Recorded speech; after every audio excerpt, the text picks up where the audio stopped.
ආයිබෝවන් අද දින life of ආයුර් වැඩසටහන තුලින් සාකච්ඡා කරන්නේ ගෘහස්තව වැඩිහිටියන්ට සිදුවන අනතුරු ගැනයි. වැඩිහිටි බවට පත්වීම යනු රෝග ලක්ෂණයක් හෝ රෝගයක් නෙවෙයි. ඒ ස්වභාවික ක්‍රියාදාමයකි. අප නිවසල විසන අපගේ වැඩිහිටියන්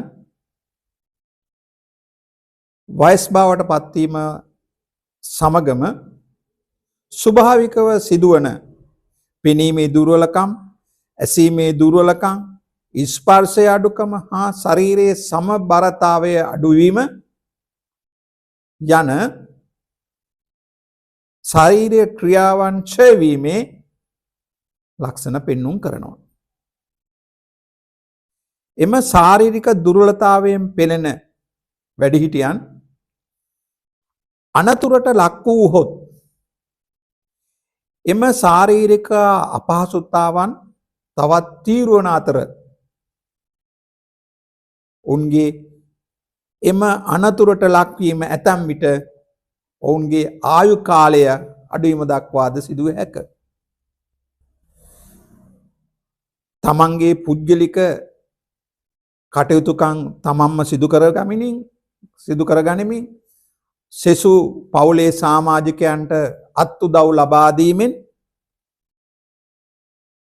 සාමූහිකව වැඩ කටයුතුට දායක වන වැඩිහිටියන් අනතුරට ලක් වූහොත් ඔවුන්ගේ භාරකාරයන්ට පමණක් නොව එම වැඩිහිටියන්ටද ශාරීරික හා මානසික ගැටලුවට මුහුණ දෙන්න වෙනවා. මේ වැඩිහිටියන් බොහෝ දුරට අනතුරට ලක්වන්නේ තම නිවසේම එහෙම නැත්නම් නිවස ආසන්නයේ ගෘහස්තේ ආසන්න ප්‍රදේශයක වෙන්න පුළුවන්. ඒ වගේ එනම් ගෙවත්තේදී වගේ වෙන්න පුළුවන්. මේ නිවස තුලදී අනතුරට ලක්වීම සිදුවන්නේ කෙසේදයි අපි සලකා බැලුවොත් බොහෝ විට මේ ලිස්සා වැටීම් නිවස් තුල ඇති ටයිල් ඇතුරු පොරවල් තුල අර ස්පර්ශය හා සමතුලිතතාවයේ අඩුකම නිසා බොහෝ විට ලිස්සා වැටෙන්න පුළුවන්. ඒ වගේම ගෙයි බිම තුල වතුර වැනි තෙත තිබුණොත් ඒ තුල ලිස්සා යන්න පුළුවන්. ඒ වගේම ගේ තුල ඇති භාණ්ඩවල හැප්පෙන්න පුළුවන්. වයර් රෙදි කෑලි වල වගේ දේවල් වල පැටලෙන්න පුළුවන්. ඒ වගේම ගෙවල් වල ඇති කරන සුරතල් සතුන් ඇඟේ වැදීම නිසා ලිස්සා වැටෙන්න පුළුවන්. මේ ලිස්සා වැටීම නිසා බොහෝ විට හිසට අනතුරු සිදු වෙනවා. හිසට අනතුරු සිදුවීමෙන් ඇතැම් විට අභ්‍යන්තර රුධිර ස්‍රාවයක් සිදු වෙන්න පුළුවන්. ඒ රුධිර ස්‍රාවය නිසා ආඝාතයක රෝග ලක්ෂණ ඇති වී ඇතැම් විට පක්ෂාඝාතයේ පවා ඇති වෙන්නට පුළුවන්. ඒ වගේම අස්ථි පද්ධතියට මේ ලිස්සා වැටීම නිසා හානි සිදු වුවොත් විශේෂයෙන්ම උකුල් සංදිය නැත්නම් ඌර්වාස්තිය වැනි ප්‍රබල අස්ථිවලට කිසියම් බාක්මයක් හෝ විස්ථාපනයක් සිදු වුවොත් මේ වැඩිහිටි පුද්ගලයන්ගේ එම බාක්මයන් සුවවීම ප්‍රමාද වෙනවා ස්වභාවිකම. ඇතැම් විට මේ බාක්මයන් සුවවීම ප්‍රමාද වීම නිසා ඔවුන්ගේ මුළු ජීවිත කාලයම ඔත්පලව එකතැන් වෙලා ඉන්න පුළුවන් සිද්ධ වෙනවා. ඒ වගේම මේ බාක්මයන් නිසා ඇති වෙන පශ්චාත් උපද්‍රව නිසා ආඝාතය වැනි සිද්ධීන්ට මුහුණ පාන්න වෙනවා. ඒ වගේම මේ ගින්දර වැනි දේවල් වලින් වෙන හානිය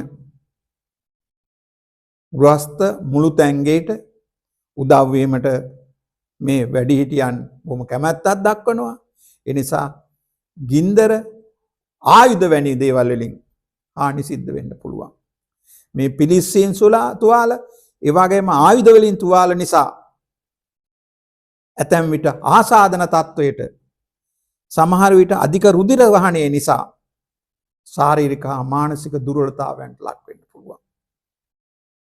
සතුන්ගේ වැදීම, ලිස්සා වැටීම, විදුලි උපකරණ භාවිතයේදී ඒ විදුලි උපකරණ දෝෂ සහිත නම් ඇතැම් විට මේ වැඩිහිටියන්ට විදුලි උපකරණ නිසා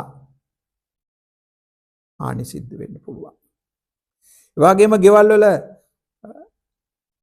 පඩි පෙළවල් ඇතනම් ඒවා බැසීමේදී නැංගීමේදී අනතුරු සිද්ධ වෙන්න පුළුවන්.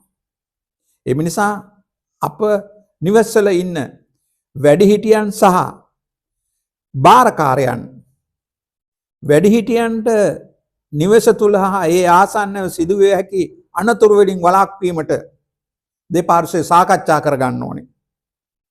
ඒ අනතුරුදායක ස්ථාන මගහරවා ඔවුන්ට කටයුතු කිරීමටත් ඒ ලිස්සීම වැනි සිදුවන ස්ථාන ඒවා පිරිසුදු තබා ගැනීම, කාපට් වගේ දැමීම, ඒ වගේම නාන කාමරවල වැසිකුල තුලදී මොවුන් අනතුරට ලක් වෙනවා. එවැනි ස්ථානවලට කාපට් වැනි දේවල් දමා අනාරක්ෂිත ස්ථානවල ඔවුන්ගේ කටයුතු සිදු කිරීම අඩු කරලා උන්ට උපදෙස් දීලා ඒ ගෙදර භාරකාරයන් ඒ කියන්නේ විමසිල්ලෙන් ඉඳලා මේ වැඩිහිටියන්ට සිදුවන අනතුරු වළක්වා ගනිමු. මේ අනතුරු නිසා ඇතිවන රෝගී අවස්ථාවන් සහ උපද්‍රව මුළු පවුලටම ආර්ථික සෞඛ්‍ය වැනි දෛනික කටයුතු වලට බලපානවා. එම නිසා මෙම අනතුරු වලින් අපේ වැඩිහිටියන් ආරක්ෂා කිරීම භාරකරුවන් සහ දූ දරුවන්ගේ යුතුයකමක් හා වගකීමක්. මෙවැනි වැඩසටහන් රැගෙන එන Life of ආයුරු වැඩසටහන සඳහා ඔබගේ දායකත්වය ලයික් කිරීම, ෂෙයා කිරීම, සබ්ස්ක්‍රයිබ් කිරීම වැනි ක්‍රියා මගින් තවදුරටත් මෙම සේවය පවත්වා ගැනීමට දායක වන්න. අපගේ වැඩිහිටියන්ගේ ආරක්ෂාව අනතුරට ලක්වීම වළක්වාලමු. ඒ තුලින් රෝගයකට ප්‍රතිකාර කරනවට වැඩියෙන්ම වටින්නේ නිරෝගීභාවය ආරක්ෂා කර ගැනීමයි. මෙම වැඩසටහන මෙහෙයූ මම වෛද්‍ය WK මල්ලිකාරච්චි. ආයුබෝවන්.